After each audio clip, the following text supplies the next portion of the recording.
Welcome to the 257th episode of the Videogames podcast, where we talk about any game at all, including new stuff, old stuff, and anything in between. If we are playing it, we'll be talking about it. Today we are recording on November 3rd, 2021. My name is Brad Galloway. I am the editor of GameCritics.com, and 50% of this here show with me is the man who's cooking something up in the kitchen, Carlos Rodella. Oh, I got stuff cooking. I got plenty of things cooking. Plenty of things cooking in the kitchen. We're going to hear all about that. And as per usual, we got a full agenda. I say we're going to just launch right into it. Carlos, you ready to roll here? I'm ready to roll, and I'm cooking at the same time. I'm like dual wielding a podcast mic and a frying pan. Got roller skates in the kitchen. We are cooking and moving and recording. It's amazing. Folks, we are sharing space. We are living in a big house. Carlos is in the kitchen today, as you hear, but the rest of the house is divided down the middle with a strip of duct tape. On my side, I've got one thing.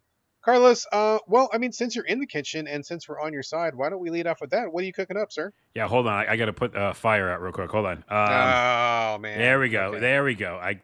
Don't put water in a grease fire. Don't do that. I didn't do that. I put flour on it, and it seemed to chill it out. There you go. No. I actually am a pretty good cook, and I wanted to talk about cooking because, it's crazy. Once you start making food and not buying processed stuff, it's insane. You get healthier, all right? So everybody listening, every once in a while you have to order out or something, you're tired. But it's just amazing. I look at your Instagram and I see all your meals. I'm starting to post a lot more pictures of mine. But yeah, it's just really, it feels great to make stuff and eat it because you made it. But also, I just don't eat processed stuff and for months now.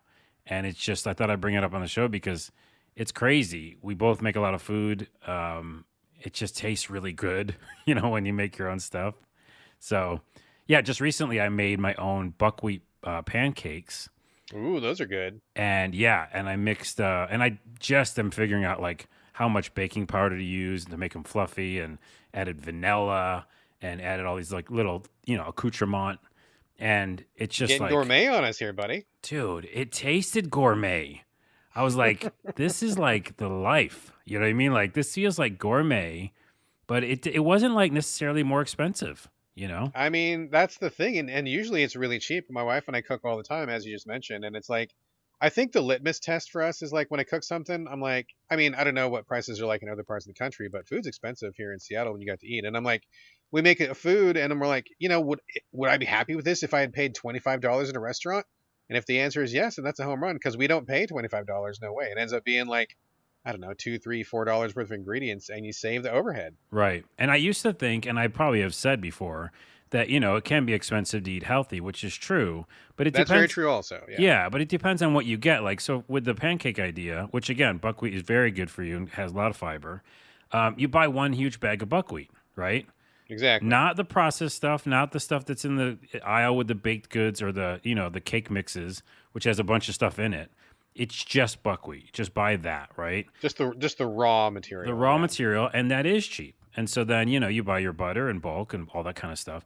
So, I don't know. I'm just blown away by how, healthy I feel and how much fun it is to cook. And I just recently made just whole wheat biscuits instead of the crap you get in the store where you have to unfold it and puncture it with a spoon. Those are gross too. Those are disgusting. Right. But in the beginning of your life, and maybe even people who are listening now, you think they're great. And then you make your own homemade ones and you're like, what was I doing? Oh, for sure, dude. My son, who is 12, he picked up a recipe from one of his friends because he was going to 4-H a while ago. And it's a homemade biscuit recipe, and it fucking owns. It's so much better than anything we've ever gotten. Better than those goddamn cheddar biscuits at Red Lobster. Better than any of that shit that comes in a can. Oh. It takes some doing, right? You don't make them perfect the first time out, but once you know what you're doing, that shit's better than any restaurant. First off, Red Lobster is disgusting. And I think 6 or 7 years ago, I went back just for fun, for nostalgia. And we were all these things that we were excited about as a kid. We were these are the worst thing I've ever eaten. So fuck that place, actually. But secondly, you're right, because you do mess up. That's one part of it. You have to fail. Again, which is a metaphor for life, et cetera, and all the things you do. But then when you nail it, I just nailed these buckwheat pancakes, you're this is the best moment of my life. And the whole wheat biscuits, by the way, again, buy whole wheat, just in a bag, right? Whole wheat flour. And you do a couple other things with them, baking soda, baking powder, make them fluffy, whatever.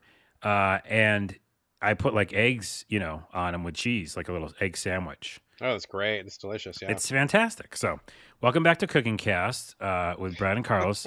And I guess my PSA and why I wanted to bring it up, and it's in my notes, is people just try to make some more stuff, maybe once or twice a week at home, and you're gonna like it a lot. Yeah, it's a lot of work. It can take a lot of doing. It's not the easiest thing in the world, but once you get into a groove, once you kind of get more familiar with it, you master a couple recipes, and your life just gets better by a couple notches. It's pretty good. It really does. All right. What else you got on your side, man? Well, breaking news. Chris Pratt is going to now voice all of the characters in GTA Definitive Edition. And he's actually going to be voicing you and me for every episode from here on out. Yes, for this podcast as well. And I think all podcasts. No, that's a joke, but like it's ridiculous because I think he just got another role. I forgot what it was. He was Mario, and he's also Garfield. Garfield, that's right. And people were the like, cat, yes. Just what else? Santa? Is he going to be Santa this year? Probably. I mean, someone said he was going to be Scarlett Johansson next, and I thought that was pretty funny. Nice. Well, anyways, that's silly, and that's silly. Skyrim Anniversary Edition. People keep talking about it. There's so much DLC coming out for it. I am not going to go back to that. You hold me to this. I'm saying this on the podcast, so it's a legal binding. Do not go back. I will not go back, even with all the stuff they're showing, which is a lot. But man, I know that Skyrim is a huge thing. It's like a touchstone for many people. It's a landmark title.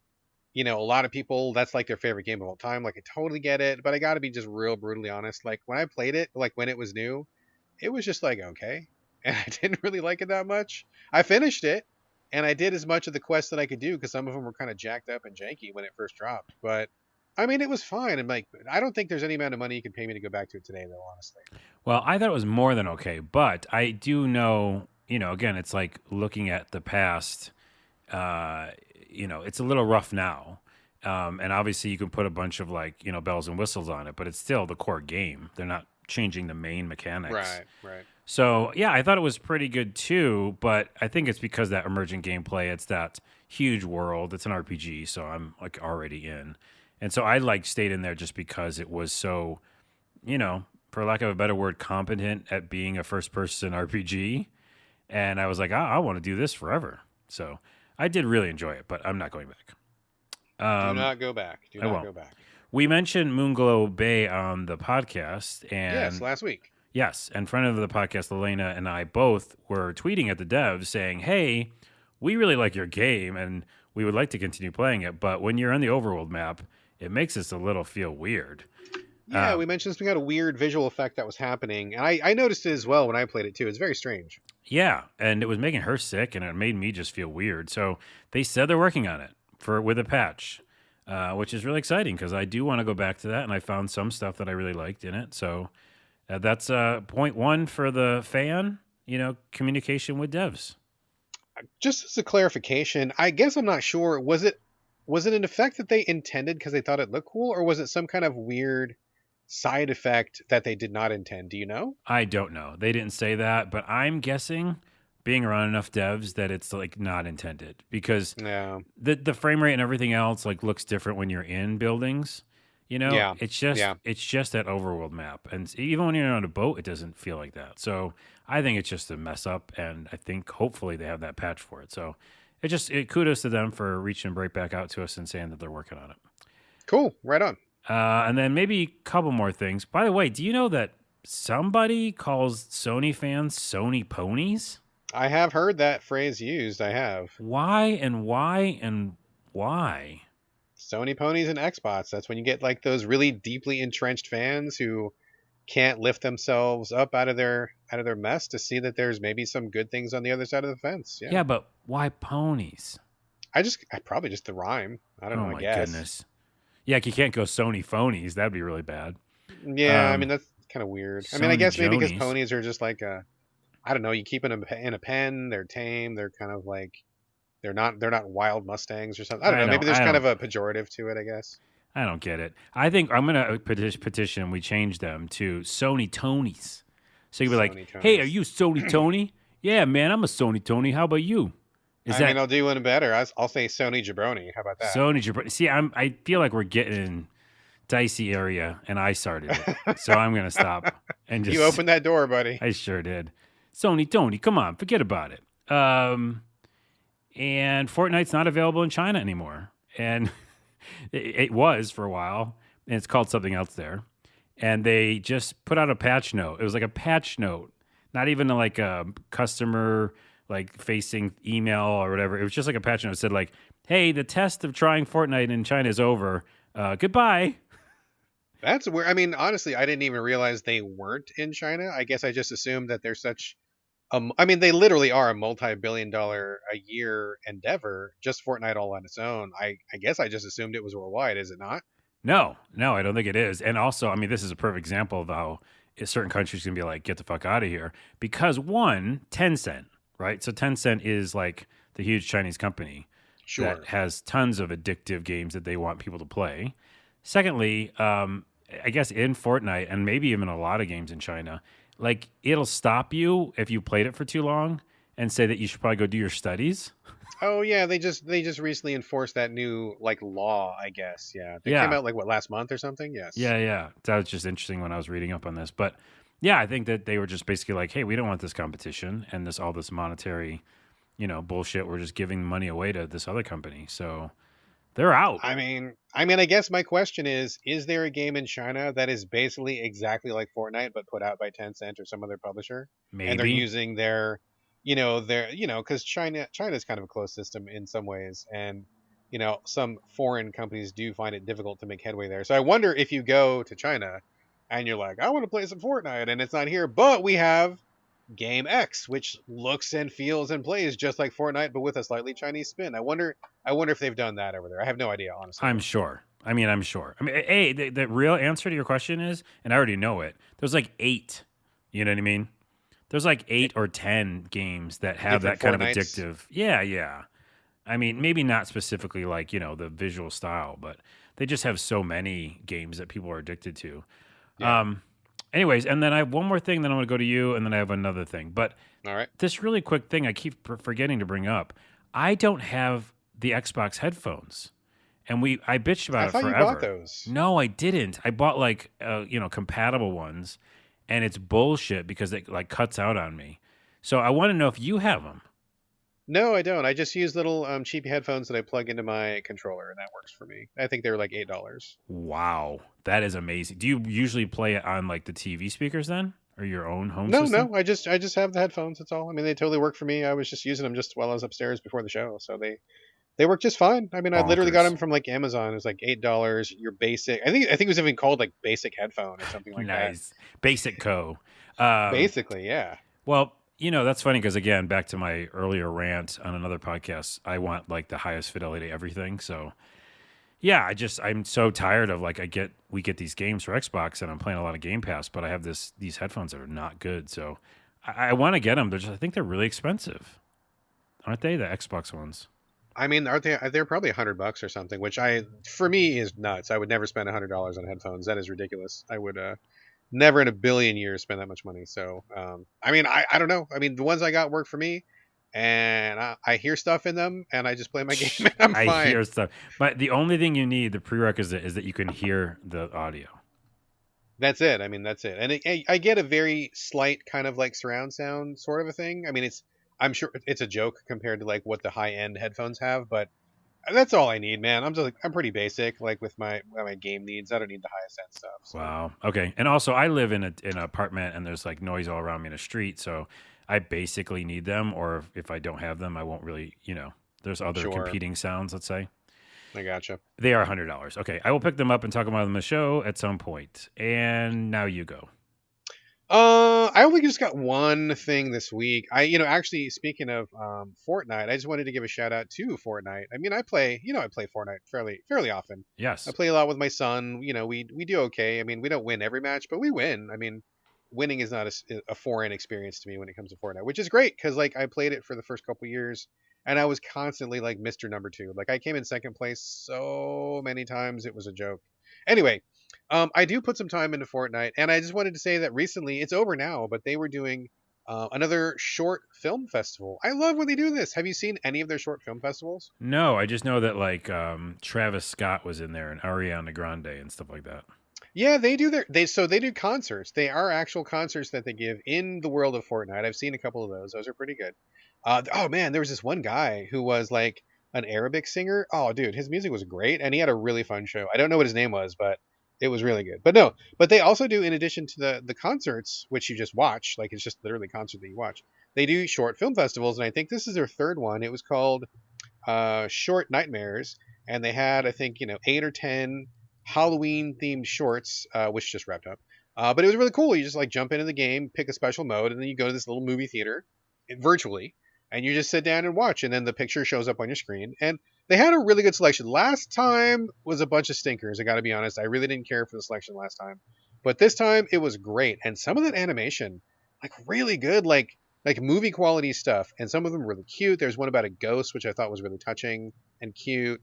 There was one about this lady who gets stranded on a planet, and the graphics on it were just like awesome. Looked like anything that you'd see in a movie theater. But Cool. really good stuff. I just really appreciate they do. It's a neat thing. Doesn't cost anything. You just show up and kind of just a neat little, like, the whole family got on the couch and we just watched horror themed shorts within the world of Fortnite. Kind of a cool thing. Watching stuff in the metaverse. Nah, not nearly. Oh god, don't even. I can't. We're Can't gonna even bring make it me back up. angry. We're gonna bring it Oh, back up jeez. because we're talking virtual reality today. So the metaverse will come back up in this conversation. I guess. Oh god. Anyway, all right. That's all I got. What else you got? One more thing is I have not done playing Far Cry because I am now totally obsessed.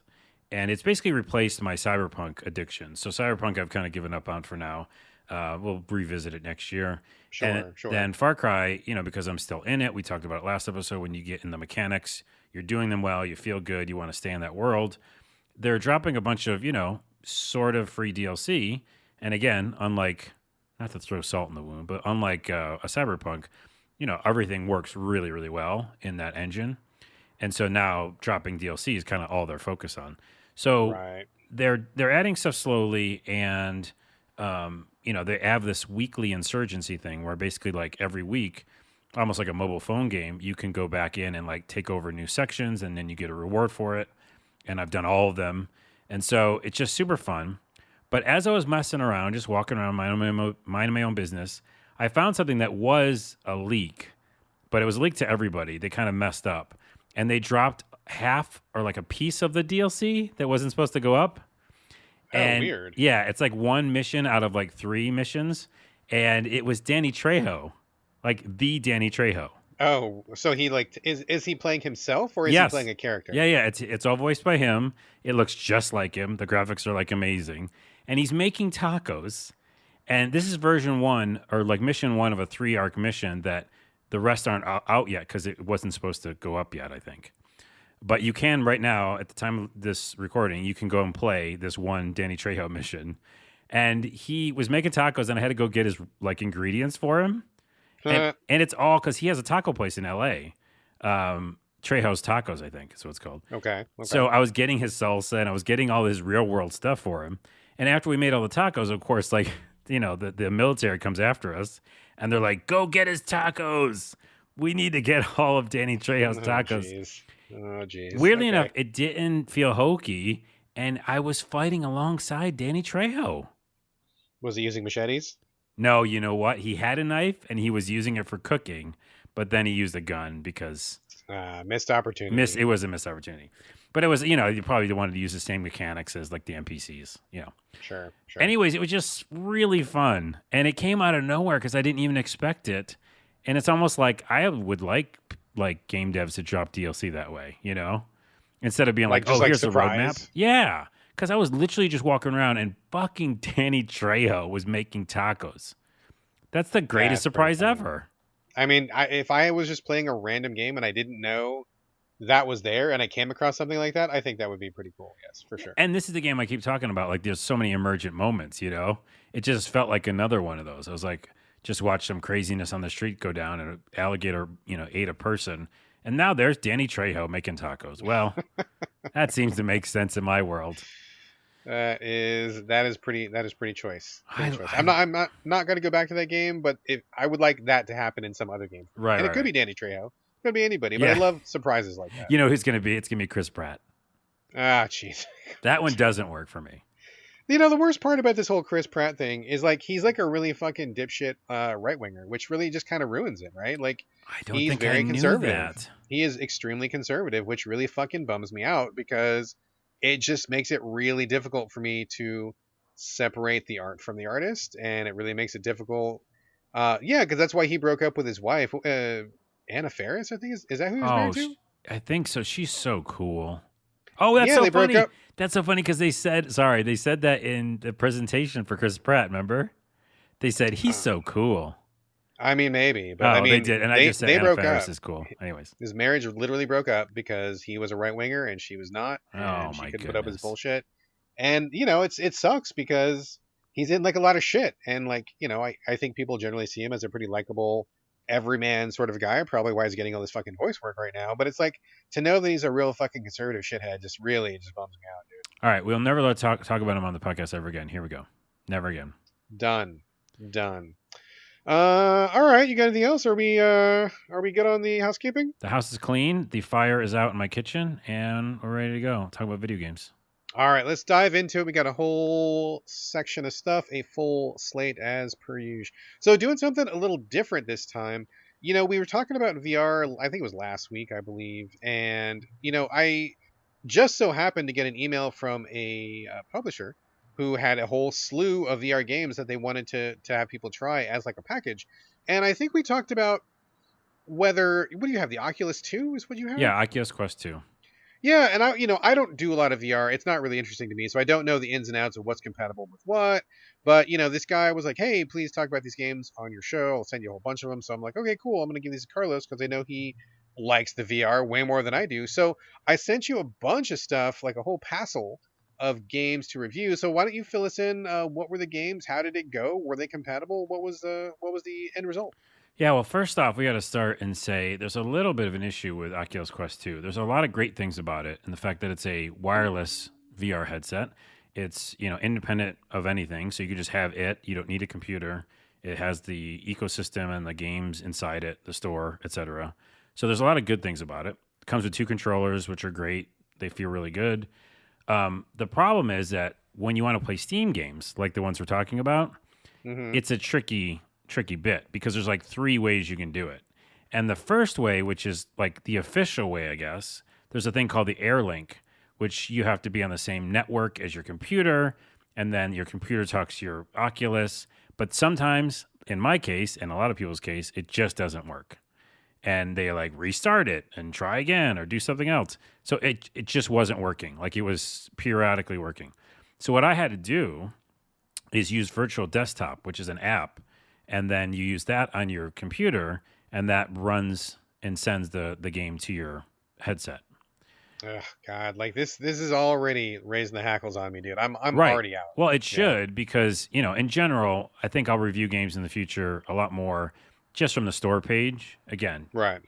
everything within the Oculus headset itself is easy. So I have a few to talk about next week with that.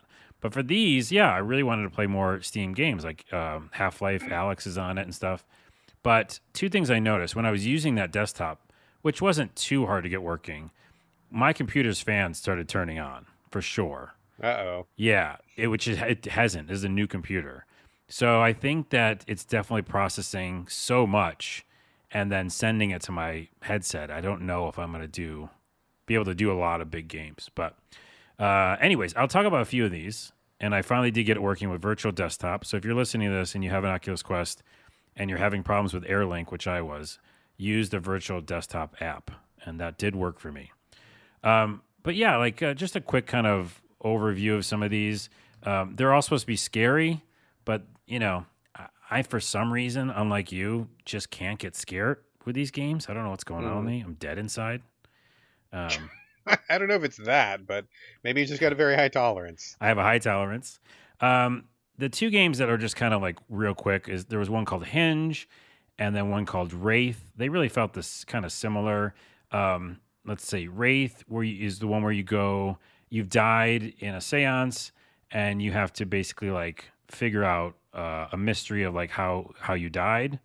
and you're kind of walking around. It's pretty good graphics. Again, my computer was really, really trying hard with it, so I Okay. couldn't play it for too long. But it just looked kind of like I got a little bored, to be honest. It wasn't like again scary to me, but it was also more of a mystery. Interesting.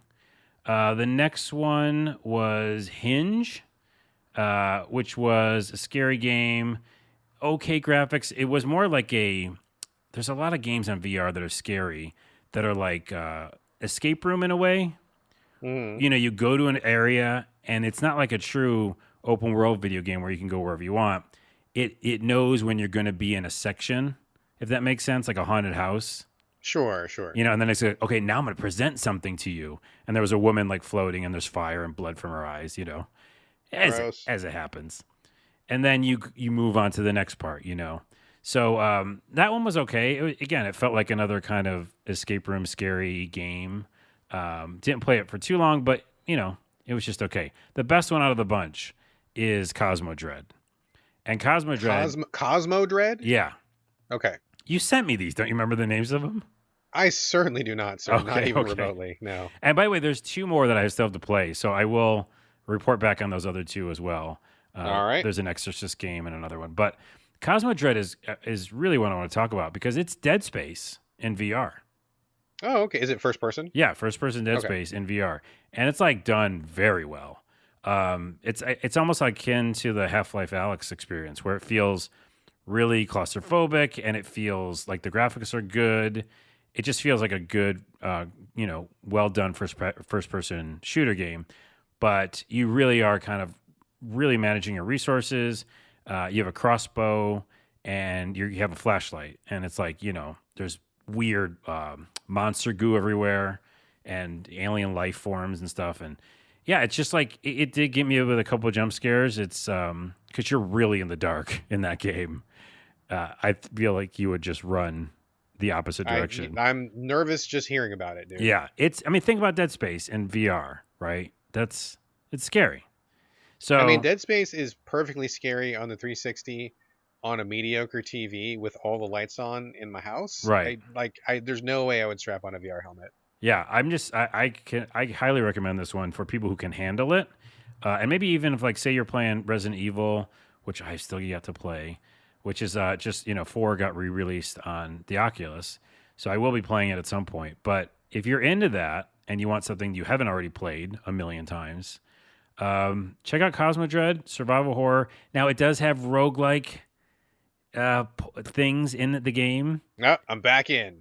Now you're back in, actually. No, I'm not. I'm just kidding. Bullshit. But what's funny is that this is a through line with all the games I played, spoiler, is that a lot of the games I always get surprised because sometimes it's not even in the main like description that they're roguelikes. And there's games that we're going to talk about soon that are roguelikes, and I wasn't ready for that.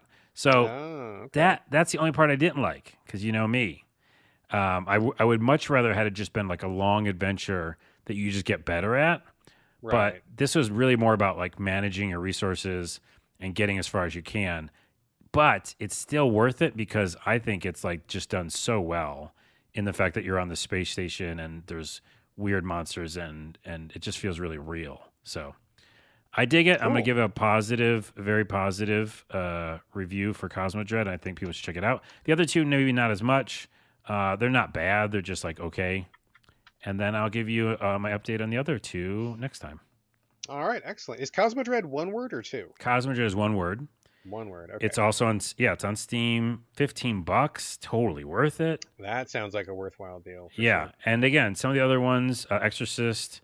There's a lot of other ones. Sharing a Room. I'm going to try all those out as well. So okay. Yeah, I like the first person get me in a creepy situation. I just want to be more scared.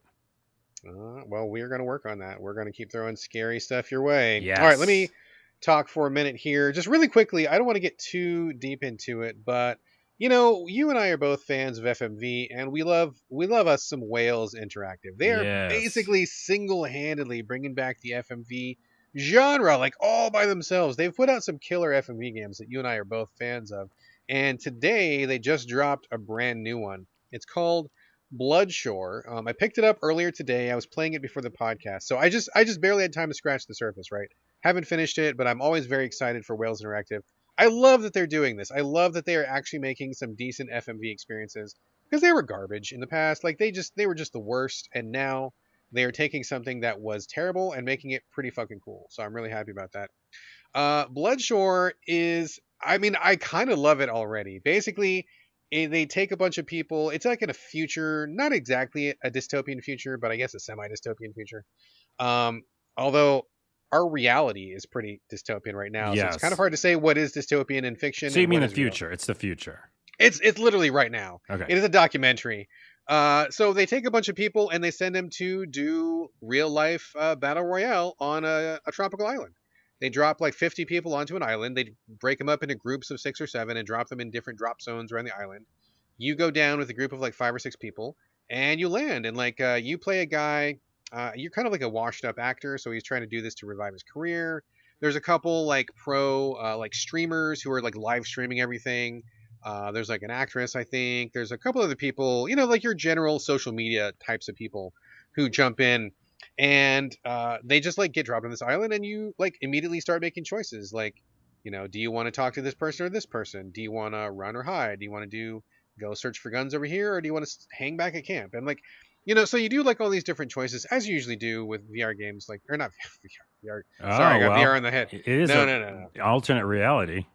No, I got VR in the brain because we just were talking about it. No, FMV is what I meant to say. Apologies. So that it goes out, but like there's also these things that they track. So when you pause, it'll show like how are you doing on leadership? How are you doing on relationship? How are you doing on like bravery or so? There's like 5 or 6 different stats that as you make your choices, they'll go up or down. You can kind of track how you're doing. Those are great. And I think it's pretty funny. Like I feel like it's very self-aware. They're very keyed into like what the streamer life is like and what it's like for people who live for the likes and people who will do anything to get views. And like a lot of those personality traits come up and they kind of poke fun at them a little bit. And sometimes they play them a little bit more serious, but I think it's a really good start. I really like it a lot. I like the characters. I think it's funny. Lost a couple people already, killed a couple people already. So it's going pretty good. I'm still in it to win it, and I'm just curious to see where it goes. One interesting side note that I did not know was there is actually the potential for romance in this game, and I didn't go into it knowing that, but I got to this is not really a spoiler, but like at one point you have to like choose between 2 people to save, man and a woman. And I didn't at all have romance on my mind. I was like, I need to survive. I'm probably going to end up shooting every one of my teammates because this is a battle royale. There can only be one winner. So I'm not going to get too close to anybody. Romance, the furthest thing from my mind. So I have to choose one guy. I choose the male guy because I was feeling kind of sketchy about the lady. I felt like she was going to backstab me. So I save him. The lady dies. We go on. We get to like a little quiet place where we rest. Start talking to the guy that I saved, and this prompt comes up and it's like, kiss him. And I'm like, what? Oh. I mean, cool that they give you the option. Absolutely cool. It caught me absolutely by surprise because I was like, in no way was I thinking romance. I was not thinking about a relationship at all. And then this prompt comes up and it's like, kiss him, yes or no. And I'm like, whoa, what? And it just And was it time too? It was like, pick really quickly. You can turn the time off if you want to. There's like a streamer mode where you can. So I turned it off because I don't like to be rushed. But it did jolt me out of my seat in like a funny way. But kudos to them for offering the option. I think that's great. And I mean, so far it's like a real thumbs up. I really dig it. I'm laughing a lot, and I'm really curious to see where this goes. So. I was gonna say, it sounds like it's self-referential at the same time and like kind of campy too, right? Oh yeah, but in all the good ways, right? Like it's very aware of what it's doing. It's intentional. It's not one of those so bad it's good. I think it's meant to be bad in a good way, not that it's accidentally good. You know right. What I mean? I'm so glad to hear that because I think that like you said before, they're just getting better.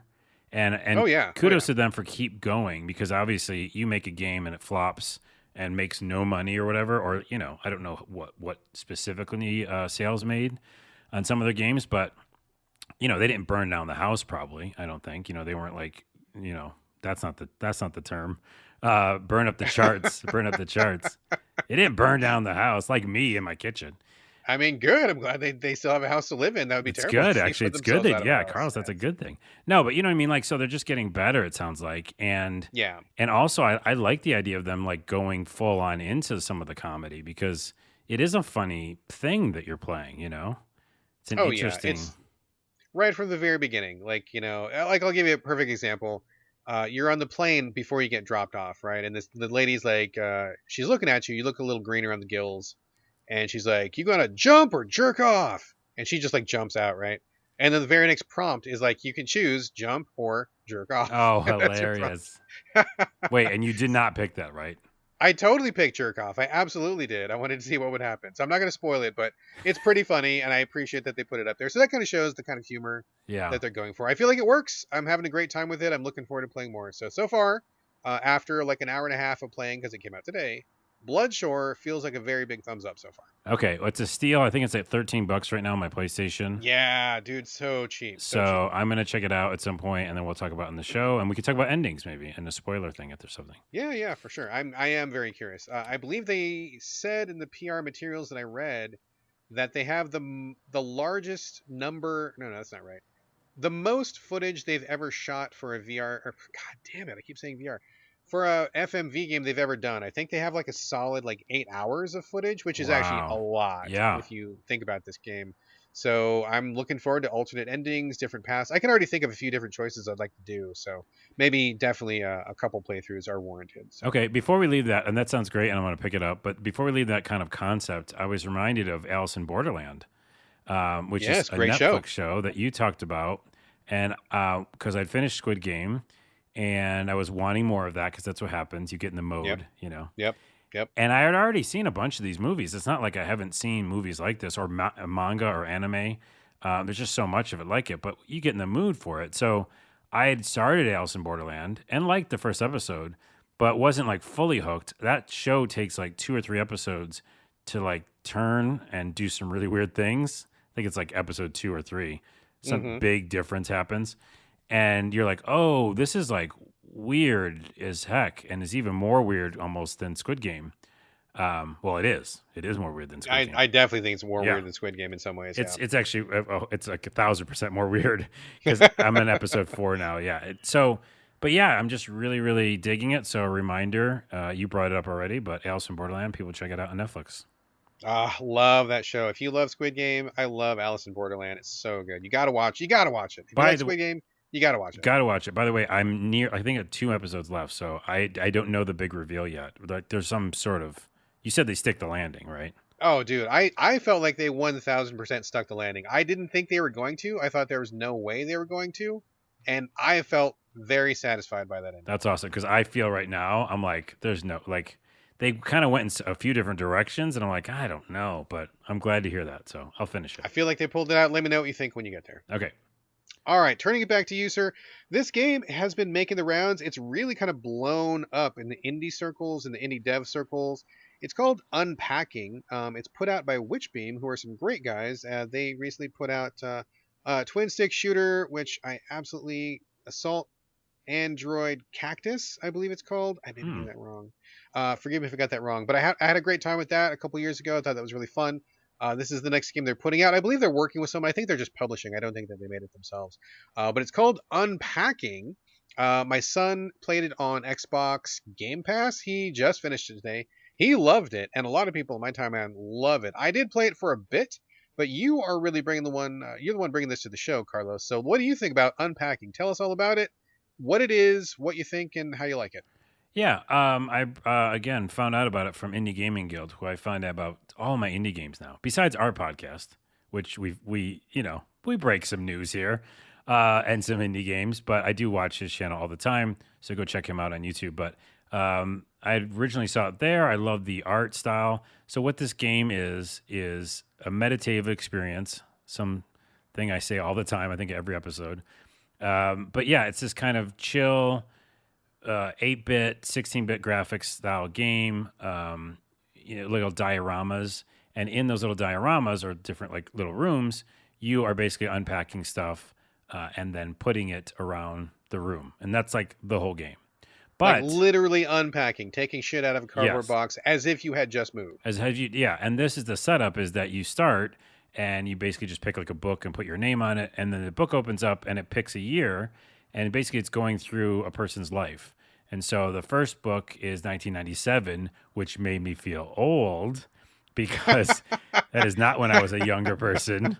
That's when Someone's life is just starting in 1997. Yes, that does make me feel a bit old as well. in 1997 I was working at Cinnabon, and I just moved to Seattle, and I had like frosting all over my hands, and I was tired every night, and then I worked at a video store. So, anyways, you kind of just go with the fact that you're in this fictitious person's life. And the first one, again, is kind of a younger person. And then you go like you have your own apartment, and it kind of goes after you unpack everything. There's like a win condition. And then when you beat that board, you go to the next year or whatever. In the first, it starts at 1997, then it jumps to 2004, though. So, it says like, okay, now you're like a lot older and you have your own apartment. And then when it opens up, it's interesting because then it gives you more rooms. So the first board is just one room, like you're, decorating your bedroom. Right, like a kid's room. Like a kid's room, yeah, with the Game Boy and everything. It's kind of cool to see some of the stuff from your childhood. And then the second one is an apartment, and then it goes from there and expands. And I won't kind of ruin it because it's kind of a story in that way. And the second one, yeah, is really cool because there's a bathroom and a kitchen and your bedroom and your little desk and your computer, your CRT monitor. And it was fun, it's fun to do and it's relaxing. I was playing on Game Pass as well. Miraculously, it's great on a controller.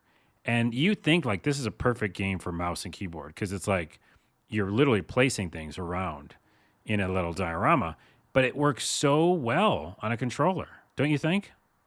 I do think it works really well on controller. I had no problems with it. I thought it worked really well. They thought it through very carefully, so I really liked it. I feel like it feels very comfortable. Yeah, and you can rotate the objects around really easily, and it actually auto rotates objects, which I don't know if it does that in the PC version, but like if you just like kind of put a poster near a wall, it'll like make it go out into a poster, or like a book, you put a book a certain way, it'll just like rotate it for you. It almost like kind of snaps to grid, sort of. Snaps to grid, exactly. Which again, all makes you feel really relaxed. Like this is such a relaxing experience. Yeah, it's really good to play. I have two problems with the game. Okay. The first problem is you don't get to pick a gender in the beginning. So they just give you boys and girls stuff.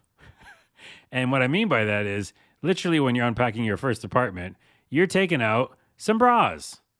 Yes, that's true. And you're also taking out other clothing and T-shirts and things that you might wear as a guy, me being a guy. But it doesn't make any sense. Like, I mean, I felt like I just assumed you're a woman because I saw the bra and some of the socks and stuff. I'm like, it seems to me like you are a female character. Just say that then, though. You know what I mean? I don't even have a problem with it at all. I guess, environmental storytelling. I guess they want you to pick it up, I suppose. I guess. It's one little thing you could have put in the UI and be like, either pick a guy or girl or just you're a girl and this is what's going on. Yeah. But like, there's no tutorial. There doesn't need to be because it's very obvious what you have to do. But because there's like no like narration in the beginning and it's all told through this just, doing it, it just felt a little weird. I don't know. Unpacking bras and unpacking like, pink socks and stuff like that. I was like, I guess I'm a girl. But then there are other things that like totally could be, for both. I mean, maybe that's commentary, right? Maybe they're saying, hey, you can be a girl and like all this stuff too. Maybe that's the point of it. I guess. Or how I took it is like, I'm both. And I guess that's okay too. Like, I just felt like I don't know that that's what they're shooting for. Yeah, I know. I guess that's a possible interpretation. I was just very confused. It made me confused, and now we have to have a whole separate podcast about how I feel after unpacking. No, that's the only weird thing. It just say you're a girl. What was your other problem? That there's winning conditions at all. Like I don't even think I wanted that in this game because just hear me out. Like it's so cool looking. And it feels really good. And there's like, it's so simple.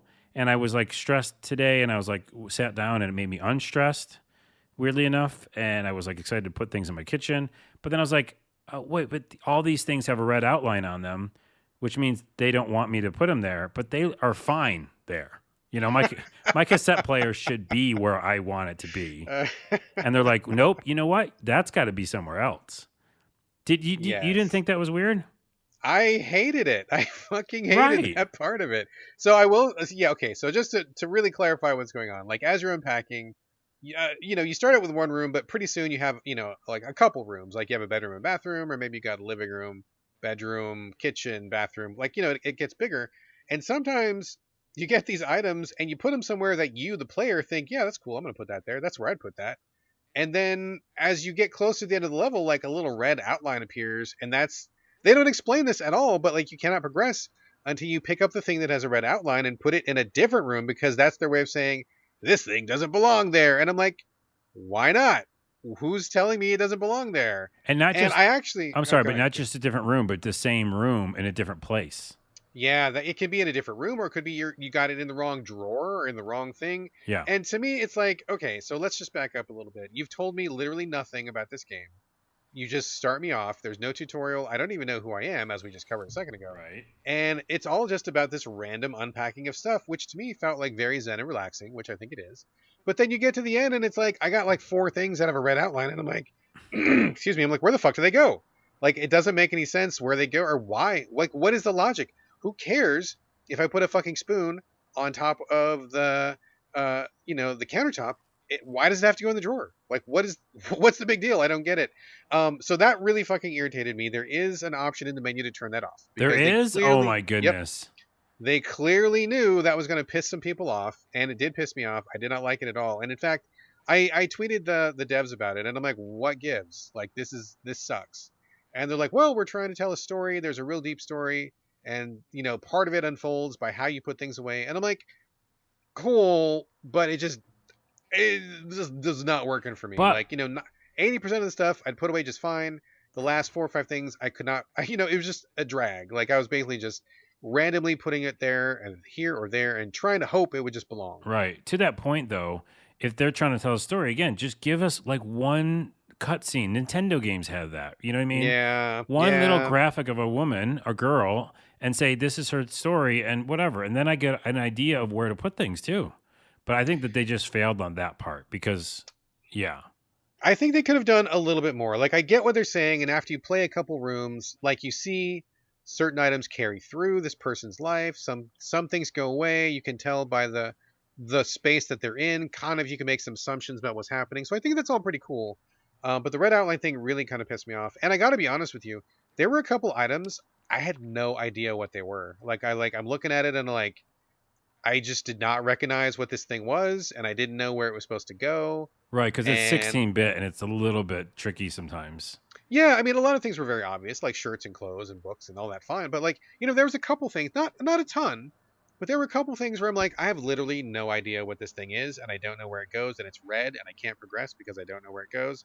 And I was wishing that like you could, click a button and it would say, oh, this is a can opener, or this is a pencil box, or a little dialogue box about the story and be like, this is my favorite thing, and this is where I usually, you know what I mean?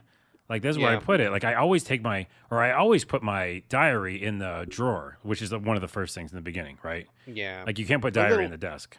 A little rationale. Yeah, exactly. That was one of the things that tripped me up too. A little rationale about what you're doing and why would kind of nudge you in the right direction. But, like I said, they do let you turn it off if you don't want to hassle with it, which I did because I didn't want to hassle with it. I'm doing that tonight. Yeah. So I think it's a really awesome idea. I love different experiences like this. I love that this is a thing that somebody took the time to make this. The graphics are really cute. I think it's a great concept. I mean, my son loved it. But honestly, I kind of stalled out about halfway through. I just kind of got bored. I just wasn't getting enough story out of it. And to be perfectly honest, I feel like there was too many things to put away. There was a lot of things. Those boxes held a lot of things. Yeah, it was just like, I think this is really cool and neat, but then it was like, oh my God, like how many boxes? Like I felt like I was moving for real, and I was like, I don't want to do this. And I think if it was shorter, and it's only like a 3-hour experience or something like that in total. It's a short game, but I feel like when you get to those later rooms, it's just like, okay, dude, I don't want to put these things away anymore. I've already put a bunch away. I'm ready to do something different. So at first I was playing it 1 room a day, and then I'm just like, I'm good. Like, I don't want to put things away anymore. I wish there was just like a little bit more to it. But yeah. I love the idea. I love that it's so different. I love that it's super fresh. I mean, it's blowing up in my circles. A lot of people are really loving it, and that's cool. My son loves it too, which is great. Not a perfect dead-on home run for me, but I do like a lot of things about it. Here's one thing I would like. I would like maybe like a container type thing, so you can put like, I know you had to like stack things, but like sometimes maybe you could just put a bunch of stuff in like a bucket, Because like at some point there was like a lot of little things like an eraser and shit, and I was like, can I just Yes. throw all that in like one that's what I would do in Like in real a life. junk drawer. Just throw it in the junk Yeah, drawer junk and you don't drawer have to or worry like a about it. basket Yeah. or something. So that because you're right, there is a lot of stuff, but I'm gonna end on a positive note because like you said, I think it's novel and interesting, and Yeah, for sure. I'm gonna turn. Noteworthy for sure. I'm going to turn Yes. that thing off like you told me, and I'm literally going to play it later tonight because I really do like that. And I do see that what you're saying, after you've just kind of decided that you're a girl, that some of those through line objects do tell a story in that way. It could Yeah, be it's something pretty simple. neat. Yeah. Like a Game Boy, then you keep it for a long time. And it Or the is stuffed animals that stay with you from your very first room all the way to your last room. right. The stuffed Yeah. animals. Yeah. I didn't really want them around anymore, but yeah, so that is cool. But the other thing is that like it reminded me, even though I wasn't, a girl or a young woman, it was still like, going through life. So some of that stuff, like I had the CRT monitor, I had those graphic pens, the colored pencils or whatever they are. Sure. Like there was so many, like the band poster. So I did appreciate that aspect of it a lot because it's like, oh, I'm kind of reliving a little bit of like, the stuff I did. I highly recommend it still, even with all those, nitpicks. Oh yeah, and if you have Game Pass, I mean, just give it a try on Game Pass. Why not? I think if nothing else, it's absolutely worth checking out just because it's so different and fresh and creative. I mean, just check it out for that, if nothing Yeah. else. All right, Carlos, we're going to stick with you for a minute. Pumpkin Jack. This is a game that came out, I want to say last year at Halloween time. They just got a port to a couple new platforms, the new PS5, Xbox S and S. I think it's on other things as well. So tell us all about Pumpkin Jack. I mean, we're doing, I guess, a post-Halloween spooky game roundup since we did the VR stuff. And we're going to include this too. It's a little bit late for Halloween, but you can still get in on some of that fun. Yeah, and here's the thing. Like again, I did relearn this. I knew of this game for a while, but then I relearned it by watching Indie Gaming Guild because he was saying in his like Halloween roundup video that he plays this every year, and I like that idea of like playing a scary game, every Halloween. And he's like, this is just a great one to play. And I think it only came out a couple years ago, but he's played it, I was just going to say, didn't it come out just last year? Like, how can he play it every year if it came out last year? I think he Is was it talking older about than all that? the games, he was playing. Oh, I was like, man, it's not that old, dude. Like, what Right. are you talking about? But also, like, he's played this more than once. He's played it, when it came out. But Gotcha. that being said, I have always wanted to play it. And now, me, high fidelity snob guy, don't want to play anything that's not 60 frames per second, baby. So this is on my PS5 and in 60 frames per second. And How is it? it's buttery smooth. It's a great platformer. This is, you play as a spirit, and you get the body of a pumpkin man with a pumpkin head, but you're actually like a mischievous spirit in real life. And this is like a third person kind of a mascot style platformer, right? Yes, Like a 90s it's style straight up platformer. Super Mario 64, right? That style game, Banjo-Kazooie, all that stuff. So you are third person running around as a pumpkin man, pumpkin head guy, but you're actually a spirit. And the devil, I think, I'm pretty sure it's the devil, or a high demon at least, has conjured you up to, and this is a very interesting premise, by the way. Basically, there's all these monsters in the world, and like, they're doing well, and they're kind of like, fucking shit up. But a wizard comes along, not a warrior, a wizard, and he's like gonna like defeat all the monsters. So let's call him the devil. I think he's the devil. He says, "Hey, crafty guy, Jack, why don't you go out and defeat the wizard?" So you're like the bad guy. But Yeah, you are kind of an anti-hero. It's true. you're an anti-hero, but along the way, you're also killing monsters. So Yes. you're kind of going against anybody in your way to get to the wizard. And you get a lot of weapons. So there's a lot of different like types of things like sickle and a gun and just like magical powers and stuff. And the very beginning, you get a bird, and you can send the bird to your bidding, which I think is great. And it's just done perfectly. Like it's a great platformer. Like just top of the line platformer. You want a platformer? You're in the mood for a platformer. I got you a platformer. 60 frames per second. Pumpkin Jack. It's great for Halloween time. It's spooky. And one other thing I'll say, there's one negative one and one interesting thing. The interesting thing Okay. is you can solve puzzles, and it's not my favorite part of the game, but at some point you go and you're just the head, and you go around like and solve puzzles with your head and physics and stuff. Okay. I don't like it. I don't know why it's in here. I just that's the only part I'm like, no, I don't want to do this. So that was not fun because I was like, I had already beefed up this pumpkin jack guy with my sickle and everything. I'm like kicking ass, and then you like basically become like weaker, and you're just like this little head. So I don't know why those are in there, but the other thing that's good, besides it being like spooky from the time, is that it just feels like, oh no, there's a bad thing, another bad thing. Uh-oh. Yeah, sorry, I had two bad things. I don't like the puzzles. And the other thing is that some of the platforming, is like that kind of race and there's all sorts of stuff going around you and you've got to like do it in the moment platforming style. Okay. Like you can't wait around. It's not like an open world. It's like, hey, this part of the board is like you've got to run really fast. Yeah, like they you cannot take your time. Like they are rushing you for whatever reason to get to the end, and you got to hurry up. Those I ate shit on a lot. So I was like, am I getting worse in my old age at platformers, or did they just do a bad job of like the ledges? Because I just feel like the ledges I sometimes was missing, and I think it's the mechanics because I'm not the best, but also I just feel like there's sometimes it wasn't me. It was like I should have like got that ledge. You know what I mean? Gotcha. But that's the only small thing. But I mean, it's like super fun, super colorful. It's literally perfect for Halloween. And I got to play it on Halloween. So thanks again. I think we got a code for this one, didn't we? We did, yes. Yeah. So thanks to the developer, publisher, publishers head up. Developers, one guy, Nicholas.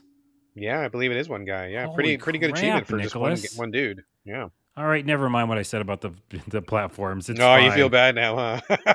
Well, one dude. This game's incredible for one dude. It's awesome. I mean, I can't speak highly enough. And again, this is the definitive edition to play, the one with the high frame rate, because it really shines. There you go. That is Pumpkin Jack.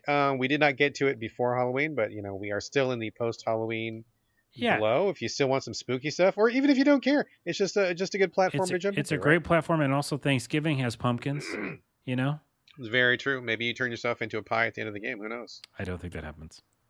All right, I'm going to take over for a second here. Let's talk about the Dark Pictures House of Ashes, the latest in the series of spoopy, kind of party games, I guess, from Supermassive. And by the way, we have never talked about hardly any of them on this podcast, right? Haven't we? I feel like we have. Have we not? We keep talking about. I remember we talk about them when they come out, but like I don't know if we talked about them on the show much. I don't know. I'll have to look in the archives. I seriously do not remember. But then again, I do not remember what I had for breakfast. That's true. I guess don't hold that against me. But we in the Galloway house really love these games a lot, starting with Until Dawn, and then it went to, there was like two other ones, which I totally cannot recall in this moment. Please forgive me. But House of Ashes is the latest one. And in our house, we get together on the couch and we play these together. Like we really enjoy the kind of B movie horror vibe that they all put out. And it's usually have a group of teenagers who are slightly horny and are prone to death. And you go through these spooky environments and you try to make choices to try to keep as many alive. Or if you don't like them, you try to get them killed. That can be almost as fun. So I think they've been kind of on a good track ever since Until Dawn. This is the latest one. And this one is kind of a change of pace. Rather than a Scooby-Doo-ish gang of kids in a spooky location, you have a group of soldiers, and this takes place during the Iraq War. Like there's even like pictures of like Saddam Hussein, and they show like the soldiers that you control taking over his palace, like when the United States was kind of like doing all that stuff. Oh, that's wow. A whole hot So topic. It's a period piece kind of in a way too. It is kind of, yeah. And that's a whole podcast in and of itself. I'm going to just put that aside for now. We don't need to spend a lot of time talking about whether that was the right thing to do. And all we stuff. Don't? I don't know. Not at this particular moment, Okay. Maybe later for a post-show thing. But that's the setting, right? You're a group of soldiers, American soldiers in Iraq. You just took over Saddam's palace, and you're still looking for those weapons of mass destruction that never turned up. At this time in the game, you don't know that those things are fiction like we do now in real life. So you're still searching for them. You hear that he's got a stash nearby his palace, like it's like this cave, and you guys go to investigate. It's dark. It's spooky. I'm not going to say any more about it, but it is pretty cool. And there's a new mode, which I believe this is the first time they've ever done. It's called, do not remember, but it's called like the play on the couch mode or something like that, where if you're sitting with people on a couch, you can assign certain characters in the game to each of the people who is in real life, and every time that person gets their turn, you pass the controller back and forth so that everybody gets a chance to play a little segment for each character. Oh, that's In the really past, we smart. would just, yeah, it's really fun. It's really cool. In the past, we would just have one person be the designated controller. We would pause whenever a choice came up, and then we would discuss on the couch, what do you want to do? Do we like this guy? Do we not like this guy? Do we want to get him killed? Do we want to save him? Like, we'd have these little discussions at every choice point. But at this time, each person can steer for one separate person in the game, which I think is pretty neat because then you can kind of go against each other. You don't necessarily have to vote. Everybody can be in charge of whatever they want to do, whether that works towards the team's advantage or not. It's a great idea, a great mechanic, and I think it really plays to the strength of these games, which is, for us anyway, getting together on the couch, just like you would like get a group of friends to watch a scary movie, like just getting and watching these people go through these weird situations and waiting for people to die. And it's a really fun time. I'm really enjoying it so far. That's so cool. Yeah, I remember I did see a preview of this, and we did mention it on the show because I remember that it being a military game this time, which is different for the series. And this might be the last in its like trilogy or something. It is the last in the first trilogy that they announced, but as you boot up the game for the very first time, or maybe somehow they just announced another one. Like, so there's more coming. Like, it may be a different trilogy. I don't know if it's in the game or maybe I was reading some PR or something, but there is a new one coming. I feel like I've been out of these games for so long. I literally played, I think, only Until Dawn. And oh man, you got like 3 other ones to catch up on. I know, but I don't know. I might want to wait for this new trilogy. All I know is Until Dawn was a great experience, and I really did like it. And I remember, like, me with these kind of choose your own adventure games, I only played it once because I wanted, like, that's my ending. You know what I mean? Sure. And it was really great because I like literally hearing other people's endings was pretty different, and how, who stayed alive and who died. These are really cool games, so I'm glad to hear this one's good, and I'm excited to see what they do next. Yeah, we haven't finished it yet, but we're having a blast just going through it, and we love just like passing it back and forth and just talking about, oh, this guy's a douche, and I like this guy, and oh, I like this person, I want them to live, and no spoilers or anything, but it's going really well, and I think this is just a really fun series. And, we like some of the games better than others in the series, but they're all a good time because it's a good social experience. It brings us together as a family. We love, covering our eyes when someone's about to eat it and, like, seeing these surprise deaths, and we're all just, like, groaning on the couch like, oh, I didn't want that guy to die, etc., etc. So these are really fun. I love this series. I love what Supermassive is doing. I will play literally every single one of these that they put out, good or bad, because I think they're all just great for the social aspect. But this one, really good so far. House of Ashes. I love this new mechanic. And just by the way, you can play it by yourself. You can also play it online with a friend. They give you different camera perspectives, I believe, so you don't see what the other person's doing, which adds a whole new spin to it. So there's multiple ways to play. There's something for everybody here. And last thing I'll say about it is it must be really interesting because, again, in hindsight, we know of that historical period time, and to play from that perspective must be really a whole other thing. It's not just the horror part of it. It's like there's a little bit of history there too. It definitely adds a layer, and I feel like we're probably going to get into that as we get further on in the game, because I think that is definitely something to consider. Like, you are American soldiers in foreign territory. As we know now, we did terrible things for really no reason, and the whole thing was a sham. And so that, in hindsight, adds another layer to what's happening, and it does color our choices, I think. So it's pretty interesting so far. I don't know how it turns out yet, but we are going to find out. I probably will give you a quick update next week. I feel like we'll probably finish it by then. Okay. So far, thumbs up. Groovy. Oh, good stuff.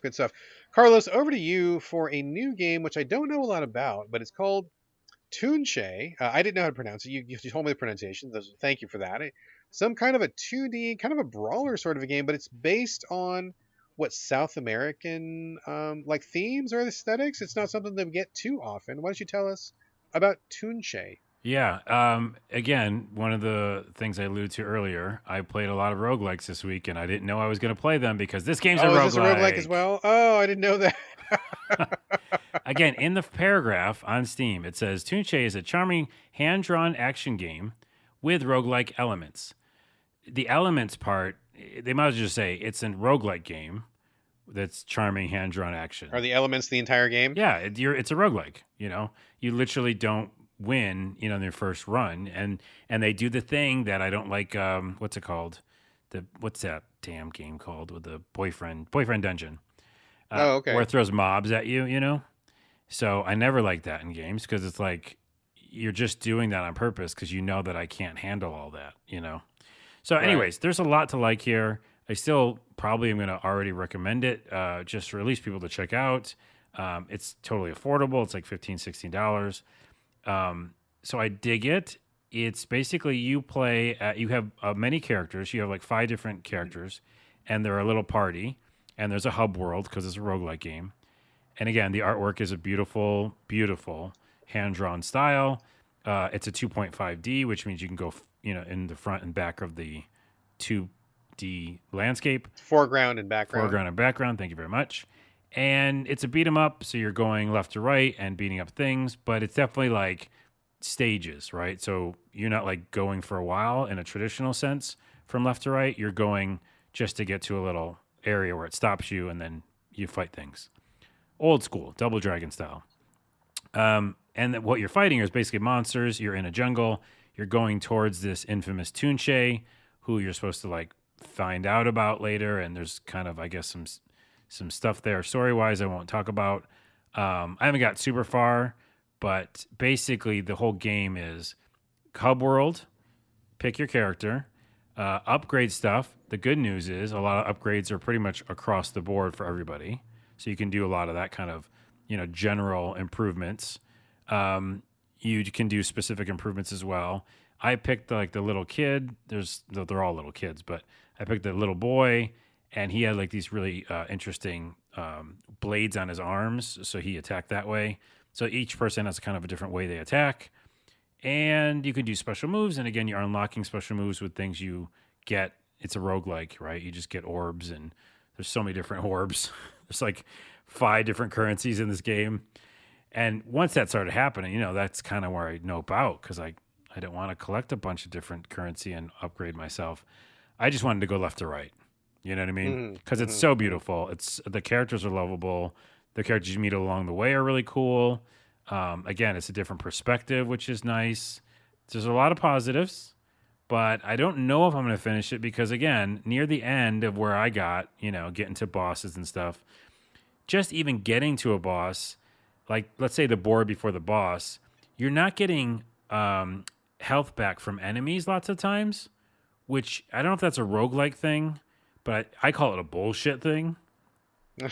Where like say you beat I beat like 30 of these little monsters and I got 1 orb of health, and that for say I have like 30% left, the 1 orb gives me like 35%.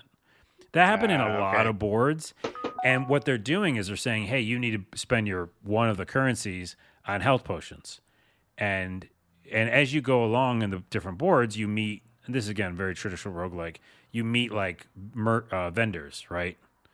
Okay. Isn't that like very traditional where you like after a certain amount of boards you get a vendor, I mean, sometimes like roguelikes will like randomize it, so like maybe you'll find them in a level or something. But yeah, there's always a shopkeeper or somebody like that for sure. Yeah, shopkeeper. And then and the other thing that is kind of interesting is that when you finish a board, lots of times you have a choice. So you can pick like, this little icon, which means vendor or person or NPC or like, different things. So they want you to find these vendors and then spend your currency that you've probably amassed over runs to be okay health potion wise, but they're not gonna like get you out of a bind if you get like real close to a boss and you have like 20% health left and no health potions. You're dying. You know what I mean? Yeah. You're dying. Yeah. So I'm never a fan of that thing. Like that sounds rough, but I kind of wonder, is the point of it like they want you to? I guess so. Do they want you to buff one character over and over through a grind, or do they want you to rotate through the other characters? Like if you lose one, are you supposed to rotate the next one up, or how does that work exactly? No, they don't give you. It doesn't seem like there's any. It's not slanted either way because it's like you can upgrade anybody you want, and it wasn't like really. My character wasn't failing. It just felt like I didn't have enough overall upgrades. You know what I mean? Okay. Yeah. And it's like they just wanted me to do many runs. And it's very apparent, And that's the thing that makes me want to know about these games because I just don't want to do a million runs. I'd rather just go through this and have a great experience and see the characters. And I love the design. and the animations are really great. But here's what happened at the end of it. But the noping out moment is I was at a really far stage, had spent all my life health potions, and I had bought in a bunch, and I'd spent them, and I'm doing well. Like there's a really cool mechanic that you can juggle enemies, and which is in a lot of games. But this one feels good. Like I juggle enemies up into the air, I jump in the air, I do combos on them, and I was just like I felt like in the flow. These games, I felt in the flow. Yeah, yeah. And then my fingers got tired, just straight up. I mean, I'm being super honest. My fingers were tired. I had hit 70 combos in a row. It's oh man, it's just too much. It's just, in my opinion, I don't know again if it's the age and my arthritis or something, but it's not my age. I mean, I'm not a fan of that either. Like for me, any game where you have to push a bunch of buttons, if there's an option to just hold, that's a win for me, because I don't really get a lot of entertainment value from mashing a button 85,000 times. Like that's just, I mean, again, yes, I'm definitely an older player, wear and tear and joints aren't what they used to be, but like just mashing a button like that is not fun to me. I would rather just hold it down. Yeah, I agree. And also, I was just checking out a review on Steam, and they were saying it reminded them of Castle Crashers, which again, I love Castle Crashers. Alien Hamid, all those guys. I forgot what the developer name. Behemoth. Yeah. Those games, again, you can die and come back. There's lives. It's not a traditional roguelike at all, but it's more like, hey, we're just going to go left to right as far as we can. But I just don't feel like it's like throwing mobs at you, right? And that's another thing that they mention in this review, is that there's so many things to love about it. The hand-drawn art style, the feel of Castle Crashers, but then at some point you just feel overwhelmed, And I just feel like, especially with the bosses, it's like I just wanted to run away. And it's just tough. I'm split on if I could recommend it. Yeah. Well, I really like the art style. We don't get a lot of stuff that has like a South American vibe to it. So I'm always interested in exploring, what those artists, what those cultures can bring to games. I'm sure there's a lot that we're missing out on that we don't get. But I mean, what you're saying in terms of actual gameplay about the leveling up and the not enough life and the bashing the button a million times. And honestly, I didn't care for Castle Crashers at all. Oh, really? Wow. Yeah, could not stand it. So if you are making that parallel, I think I'm going to nope out of this one. Yeah. Here's another benefit, though, a positive. It has a character called Hat Kid, and I just love that. Oh yeah, that's from A Hat in Time. I heard that. That's right. It's a crossover. A guest indie character crossover. Exactly. I love when they do that. Again, animations are top notch. It's fluid as hell. The action's fun. These are all positives, people. If you like roguelikes more than I do and can deal with a bunch of mobs and really difficult bosses, this is all you. This is all you, right? Sounds like a perfect one for Brawler fans. Yeah. So there you go. All right, that is Tunche, Tunche. Carlos, let's keep it going on the same tip. Nickelodeon, was it Nickelodeon All-Star Brawl? We're doing this one next. Yeah, let's do this one next. We're kind of talking about fighting-ish games. We're kind of in the same basket. So let's talk about Nickelodeon. Was it Nickelodeon All-Star Brawl? Let's talk about that. Okay. So this game is Super Smash Brothers with Nickelodeon characters. Okay, same kind of 2D side view sort of a thing? Yep. And okay. And we're moving on. No.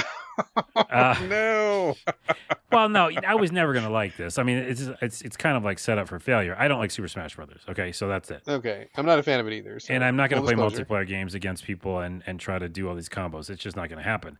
That said, and that out of the way, that this isn't a game for Carlos or Brad. It is a perfect game for someone who likes Super Smash Brothers and wants a different set of characters, right? Because one thing, by the way, it's so like bright and colorful. I can't express this enough. Like the characters almost look like what's his name from the Turtles? Michelangelo or one of the Turtles, Teenage Mutant Ninja Turtles. Yeah. Uh-huh. Like the model they show before the game starts looks like an actual toy. Like it's like incredible. Like the graphics when they're showing the portraits and stuff I can't stress it enough, but they're fantastic. It's like I would like this kind of graphics in more games. It's just like this super colorful, almost like super realistic looking depictions of these characters. So that's a positive. And the other thing is that, yeah, if you're a kid, I think it's definitely kid oriented. And if you like Super Smash Brothers, it's that.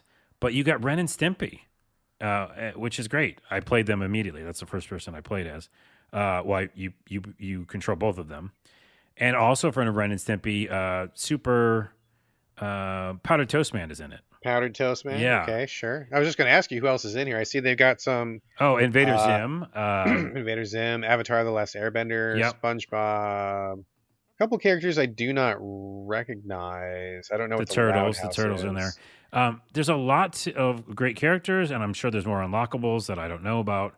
And they're all done, animated beautifully. It's just not my style of game. But Yeah. the only other negative I'll say, besides the negative that don't want to play it, is Ren and Stimpy, who I love and have a long history with watching the show when it first came out. They don't control well. And that bummed me out because you play as both of them at the same time. Okay. I already don't like that. Like, I'd rather have just be Ren and or Stimpy, because the move set's really weird.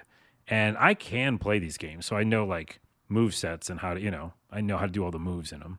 I just feel like Super Smash Brothers is faster overall. This one feels a little slower, and some of the characters I picked didn't feel fluid.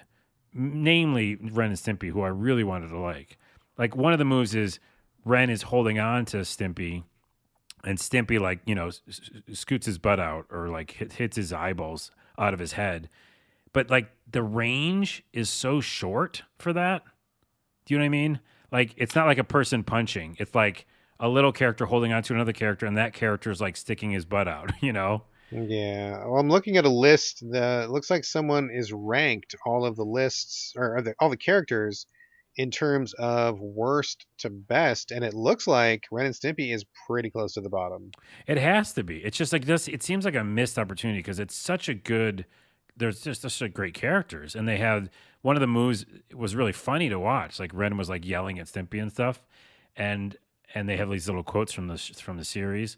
But Powdered Toast Man was like my go-to guy because he was like this guy running around, jumping, kicking and stuff. Anyways, that's my another great gripe is that I wish they would have animated them better. Other than that, it is Super Smash Brothers with Nickelodeon people. If you like that, it's done very well, and that's it. There you go. Okay, moving on. Moving on. Inscryption. That's another one that is really lighting up in the indie circles right now, getting a lot of love. This is coming from the same developer as Pony Island, which made Waves a couple years ago. I remember that one just being everybody's favorite game that year. So Inscryption, I don't know a lot about it, but it's on PC. Some kind of a card game, but the developer, and I forget his name. It's like a person's name, and then not a studio. But their jam is kind of like glitchy games, weird buggy games, kind of Ghost in the Machine games, hidden themes that kind of unravel as you play deeper and deeper, kind of head trippy stuff.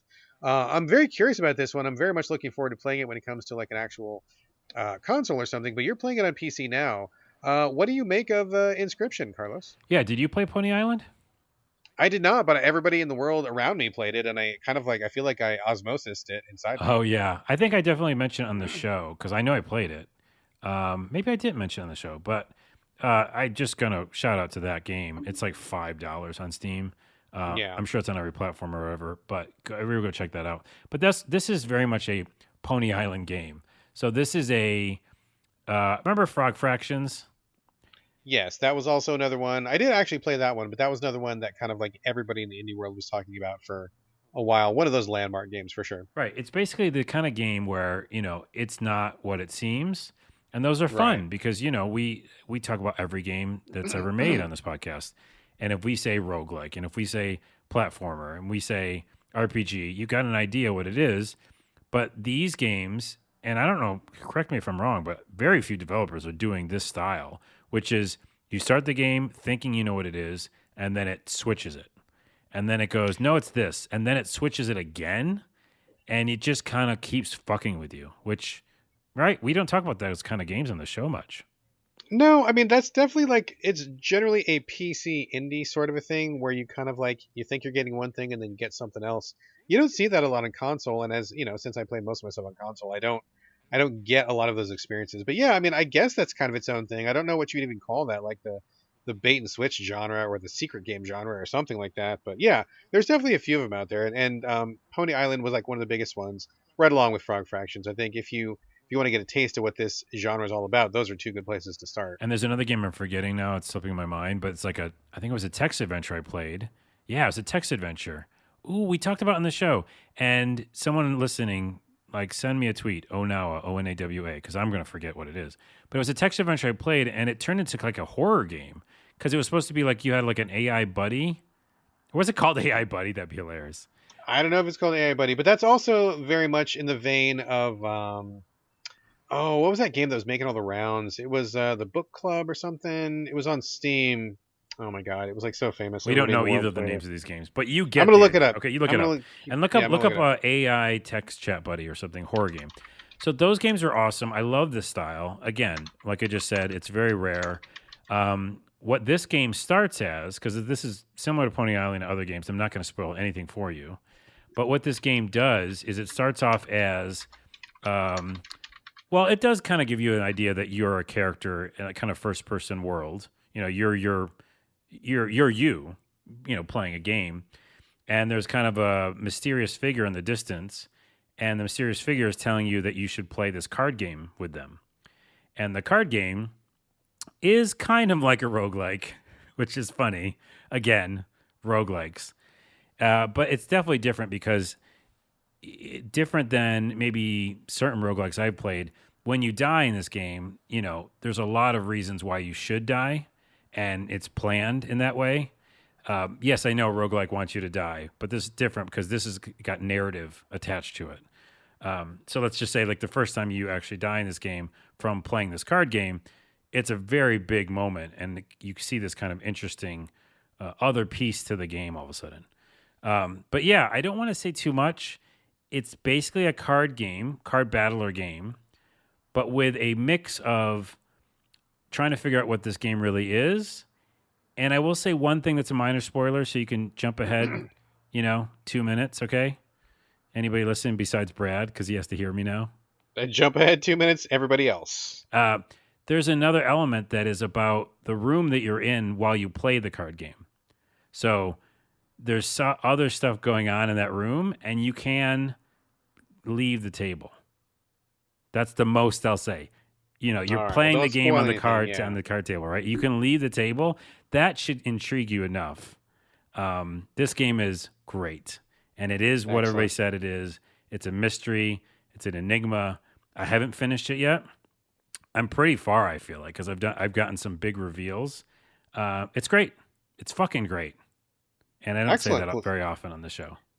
I mean, that's the word on the street, is that everybody's loving on this one. It's definitely getting a lot of thumbs up, and people who like indie games and weird games and these kind of experimental things are all saying it's kind of a must play. So, sounds like a win. Just to circle back for a minute, the one I was thinking of was Doki Doki Literature Club. Oh yes, of course, yeah. Yeah, that was the one that everybody in the world played for like 6 months, and that was another one where it starts out one way and it ends up in a different way. And that one got ported to consoles, so there's definitely ways for other people to play besides PC. I played it on Xbox, I believe, and I think it was a pretty good experience. So, all right. Before we leave there is one negative thing I have for it. Okay. And it's kind of a tough one. Right now, I was playing it on Steam. Is it only on PC or is it on other stuff? It is only PC for right now. Okay, so on PC, I think just in general, and I already gave you the minor spoiler, so I guess I can give another minor spoiler warning for 2 more minutes. But when you do leave the table, okay, and you want to move around, it's WSAD, which I don't do, right? I can't do those keyboards. I can't. Right. But it's also controller. So I had to go back and forth between mouse and controller in that game. Oh, that's a pain. It's a pain, right? It's a real big pain. And the controller isn't the best controller support either. So that's my only gripe, is that it was a little cumbersome when I want to do 2 parts of the game. Okay. But the mouse works great when you're doing the card stuff. So anyways, highly recommend. Haven't beat the game, and I'm giving it 9 out of 10. I mean, that sounds like a win, and I believe that we reviewed it at our site, and I think our reviewer, I believe it was Damiano Gerli, I believe he loved it as well. I mean, I haven't heard anybody say anything bad about it, so it sounds like a win. And you'll never play it until it comes to a console. That is true. That's Inscryption, Incryption. Inscryption. I believe it's only on PC right now. One more game to round out, and then we do have something in the mailbag this week. But before we get to that, I want to give a shout out to Iron Harvest 1920 Plus. I am playing this on Xbox. I believe it's on PC. It's also on PlayStation. I don't know about Switch. I don't know if that would be a happy experience on Switch. I think you probably want to play this on a bigger console. This is a top-down real-time strategy which is based off of a very successful tabletop board game called Scythe. Have you heard of Scythe? No, but I know of these types of tabletop games, and I get what they're probably trying to do here. Basically, classic real time strategy board game, but now it's a video game. Yeah, I don't know anything about how Scythe works, but the reason that it got so popular was because of the art style. And I'm sure it's a great game. I don't know anything about it really, but it came to my attention because of the art. They have an artist who has this very particular style where they blend like farm life, kind of semi-abstract kind of images of people, peasants and villagers and stuff. But in the background, there'd be like these giant hulking, like steam-based mechs, and they were kind of like this weird dichotomy of these two images that don't generally go together. And that was kind of the basis of Scythe. Like it's kind of like I mean, I don't even know what it's supposed to be. I mean, like 1920, so just around the time of World War One or just after, something like that. But also throwing in mechs, so it's kind of a weird setup. That's where the game starts. You play as a girl who is in the country. I want to say it's called like Polonia, which I guess is probably a stand-in for Poland. And there's also, this is not set in the real world, but there's also like the Rus Viet Empire, which is a mix of obviously Russia and Soviet. There's a couple other countries where you can kind of tell who they're supposed to be, but they're not actually called France and England and Russia and Germany. They got like fictional names. And so you're kind of caught up in this like struggle where like the World War is breaking out, and you're kind of dealing with it like from the context of it being a girl in a village. The tutorial is great. I love the tutorial. They take a lot of time to explain the mechanics and says the story as well. Really nice because instead of just jumping into combat, you're like a little girl in a snowball fight, and that's how the whole thing starts, which is wonderful. It's small scale. You're running through the field. You got some snowballs. You're trying to shoot the snowballs at some boys because they're being dicks to you, and you just kind of like that's those same mechanics apply to the battles that you get to later on. Oh, Great way interesting. to start. Yeah. Yeah, great way to get to know the character. Great beginning.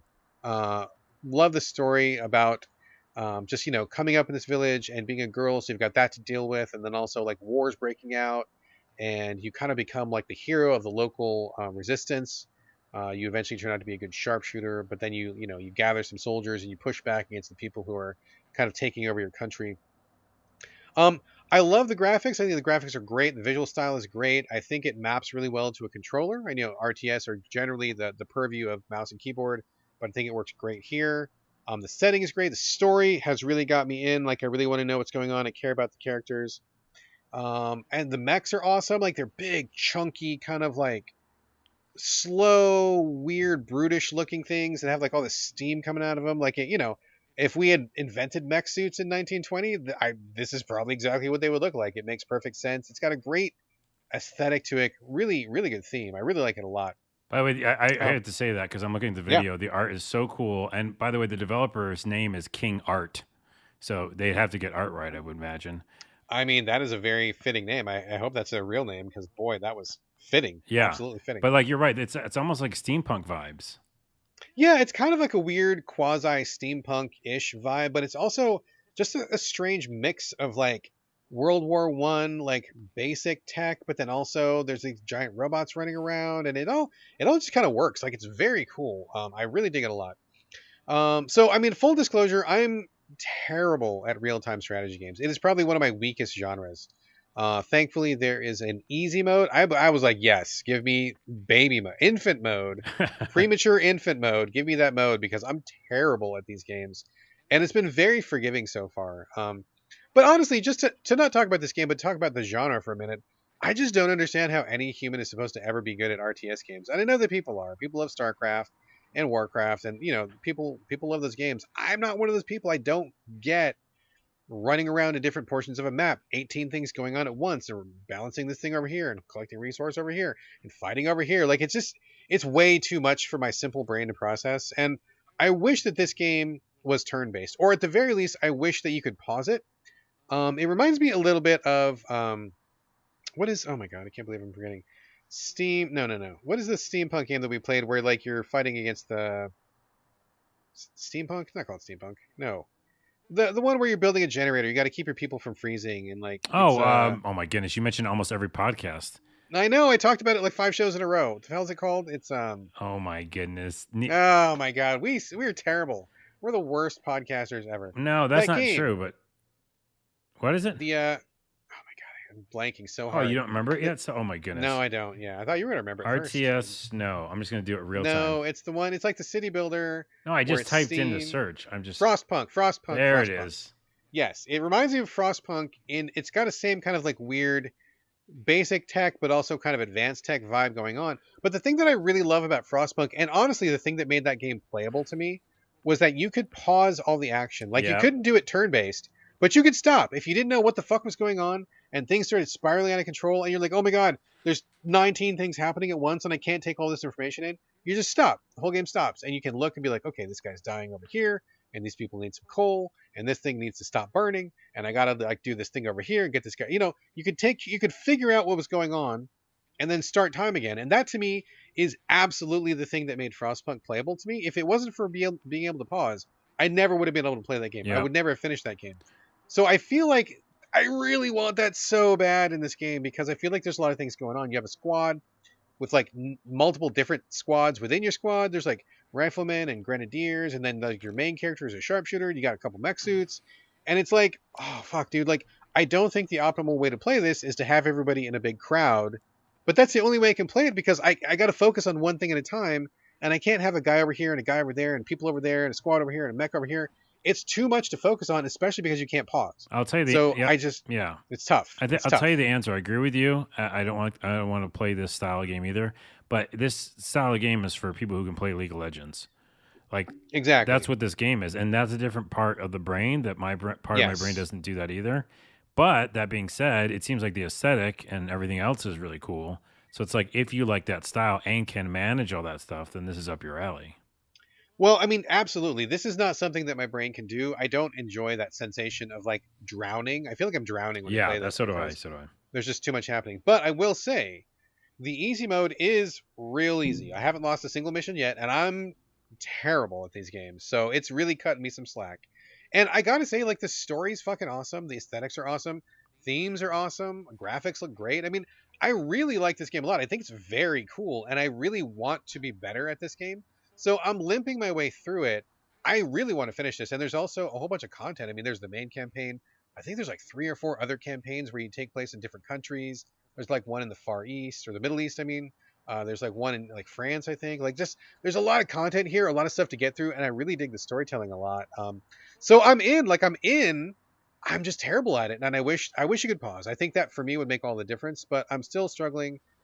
But even though I suck at these games, I think this is a very, very good one, and I really like it a lot. All right, well, people check it out. Like I said, if you're like an RTS person or just like a League of Legends person, you would probably really dig it then, especially because it's got the added story bit. I like that a lot. So good. I really like it. Yeah. Hey, absolutely. Quick tangent because of that. You were talking about boards or something or maps or like you can go different locations. Yes. It made me remind me of the stuff I like about Far Cry is that they also have special operation missions, and like they're on different maps. And what's interesting about those maps is 2 things. One, you can't like push the map button and just see the landscape, which you would think would be weird and bad. But they're doing that because it's like a timed mission, and you have to like, that's kind of part of the challenge is look at this hand-drawn map and like try to get to where you're supposed to go. Which I don't know. I don't know if any other game does that, but it's kind of interesting. But the more interesting thing as I bring it up is because they're adding more of those. So like other games, which is multiplayer games where you're shooting each other, they go like, oh, what's the new map, right? Or Fortnite or something, right? Yeah. And so I've never had to experience that much because I only play one-player games. And even if it's an open world game, it's like the DLC is usually like a mission within the map. But this is, where they're literally giving you new maps. And I think that's really exciting because some of those locations I've already been to in the special operations are like, different enough to be like, wow, now I can like take my beefed up character into this place. Again, probably Excellent. doesn't sound very novel to anybody who plays like multiplayer games, but it's a nice touch with the one player experience. Yeah, I mean, having that new content and having that new angle to the content that you've already played, I think is a great thing for a single player game. So very welcome. Sounds very cool. Yeah. All All right. right. We have that's all the games, folks. We're through all the games, but I do want to quickly say that we did have something in the mailbag this week, and I do need to start off with an apology to superfan Elio Campitelli. We did give him a shout out last week because he tweeted us, but my bad. I forgot to check the mailbox before we recorded, and it just so happens there actually was comments there for us. So I apologize for not getting to this sooner. Should have done it last week. We're doing it now. Let me read this first, Carlos, because you have not read this. I have not. I'll read this out to you, and then you tell me your thoughts, or we can kind of just comment on it and go from there. So again, this is from Elio Campitelli. He says, hey, I wanted to chip in about Brad's impressions on The Artful Escape, which we talked about a couple episodes ago. You said something along the lines of it being close to a trans allegory and expressed some disappointment that the game did not take that extra step to make it more explicit. While the rest of your review made me want to get the game, this comment in particular pushed it to the top of my mental play next list. And after playing, I have to say that I mildly disagree with you. Contrary to the game being close to a trans/gender nonconforming narrative, I feel that is very much the point of the game. I don't know what the other interpretations you could possibly get from lines of dialogue like, your song is rich, profound even, but placed in the wrong vessel. This line is said to the player a couple scenes before the player changes their appearance, which includes aggressively gender nonconforming clothing and makeup choices, and when you're finished, you literally come out of a closet. I'm actually astonished that scarcely any reviewers mention this angle. You and Stacey Henley are the only reviewers I know that seem to have caught on to this not so subtle message. So thank you, Brad, for pointing me in the direction of this awesome game. And Stacey Henley is at thegamer.com. And what did the Thoughts, developers Carlos? say about that? Didn't they say a definitive answer? I forgot what you said. I don't know. I don't think they mentioned anything about it. I think they just said, as far as I know, they just said that was their experience of being a person coming up in the rock and roll world. One of the developers is actually a former professional musician. Right. But I don't think they mentioned anything at all about it being a trans or a queer narrative at all. Well, I think I took it as just androgynous and then also like Ziggy Stardust. So Sure. that's the most clear cut feeling I got, which is you're making a big change. I mean, David Bowie went through many changes when it comes to his look, the way he carried himself, his songs, his albums, and it does feel like a rock opera in that way, like Rocky Horror Yeah. Picture Show, right? Like Yeah. there's a vibe there where again there's kind of difference in what people are wearing and the way that they're acting, but it's not like specifically trans. So that's how I took the game, and that's my thought. But I can see it again, just almost like a really good song or any music you listen to. You can take it any way you want, and you can it can have it apply to you in a different way, which Yeah, which for is sure. good. Yeah, open to interpretation for sure. But yeah, I agree with you, Elio. To me, this game was screaming to be a full-on trans narrative, kind of coming into yourself sort of a story.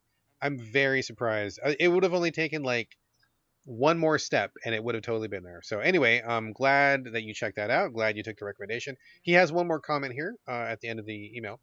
He says, in other news, I also wanted to give a shout out to Max Gentleman's Sexy Business, which we talked about last week. The devs just pushed a massive free expansion with new missions, mechanics, executives, outfits, and stories from the Smut Peddler. I don't work for their PR department, but I feel like it would be great if you mentioned this on your podcast, which we did last episode. I beat you to it, Elio, but thank you for mentioning it because this game is great. He also says they could have made this sorry, my bad. They could have made this paid DLC, but instead they decided to go with the route of pampering their user base and getting more publicity. I feel it's very cool for devs to be so generous. And since Max Gentleman's Sexy Business is also a cool game, which is super welcoming to queer audiences, I thought you might want to mention it again. Absolutely yes. It is queer friendly. It is a great game. It is a great example of a wonderful game which has adult content in it. It is not just about the adult content, which is my favorite way to do this kind of thing. Love it. It's one of my favorite. I played it all the way through, and I never play PC games. It's a great experience. I recommend it to everybody if you're not averse to a little spicy in your game there. And by the way, it could have been Peel DLC that you were gonna say because I know. Almost, yes. let me say yes and do it because it could have been like they peel the clothing off. Huh? I felt like there was a joke that I almost accidentally made, and I didn't want to make the joke. But yes, you could peel the clothing off DLC. Off of the DLC. And I mean that is what a lot of this DLC is, not specifically this game, but a lot of games DLC. You get the clean version, you pay for the DLC, you peel the clothing off. That's a thing that happens. Yeah. All right, that is a show. That is a show for us. As always, folks, we'd love to get your questions and comments, and I promise to check the mailbox a little bit more often. Sorry about that. Hit us up, sovideogamespodcast@gmail.com. We're on Twitter @sovideogames. We're also on TikTok, sovideogamespodcast. But you can reach us individually. Carlos, where are we directing your traffic this week? Yeah, Carlos Rodella, 1L, Rodela on TikTok, and also on Instagram. It's a little confusing, but it's called... My name is Carlos Rodella. That's the name of my Instagram. It's literally called My Name is Carlos Rodella? Yeah. Okay. I don't know what I was doing, and when I thought about that, it was funny, but yeah, that's what it is. And then also, I will put up a couple clips from this episode on our TikTok. Excellent. All right. As for me, Twitter and Instagram, it's my name, BradGallaway. All A's, no O's. And that's going to do it for episode 257. Thank you all again for joining us here on the So Video Games podcast, and we will see you next Friday. But in the meantime, this is bye from Brad. And kind of bye from Carlos, but maybe something else for the end. I wanted to say something, but I'm not sure if I should say it. But now I've already started it, and I didn't even say goodbye, so this is not getting edited. You might as well finish, because here we are. All right, before we leave the episode, because it's the very ending anyhow, there's like 8 people who listen to it. That's not true. Probably 80. Probably two. No, more than that. So fuck Dave Chappelle. Like, fuck Dave Chappelle. Fuck Dave Chappelle. So I'm much. with you on that one. Fuck that guy. Fuck that guy. I should have led with that the whole podcast. I'm working on a sketch about him, about he's fucking dumb, and I hate his last special. Ugh, and he's so not important and not an icon, and he's not the GOAT. And please come at me. I'll tell you why, but obviously you spend like 3/4 of your special talking down to trans people. You're fucked up. Yeah, fuck that guy. Yeah, fuck Dave Chappelle, man. And that shit's over. Ugh, very disappointing. I know. I could do a whole thing on it. I'm just so mad, and I'm glad that you're mad because it's the right. I am equally mad, dude. I'm equally. It's the right emotion. It's the correct emotion. There's very few times where I'm like, everybody can have their own opinion. Now the correct emotion is fuck that guy. And fuck Dave Chappelle. Absolutely. Yeah, seconded. Okay, can we name the episode? We'll get a lot of clickbate. Can we name the episode "Fuck Dave Chappelle"? Sure. Can we? We've never done something so controversial. Oh, sure, we can do that. Let's fucking do it. Definitely possible. Yeah, but by the way, it's hilarious because we're going to do that, and you have to wait to the very end of the episode to even hear us talk about it. I know. All right. Then it's a bad joke. All right. Okay. Bye. Bye.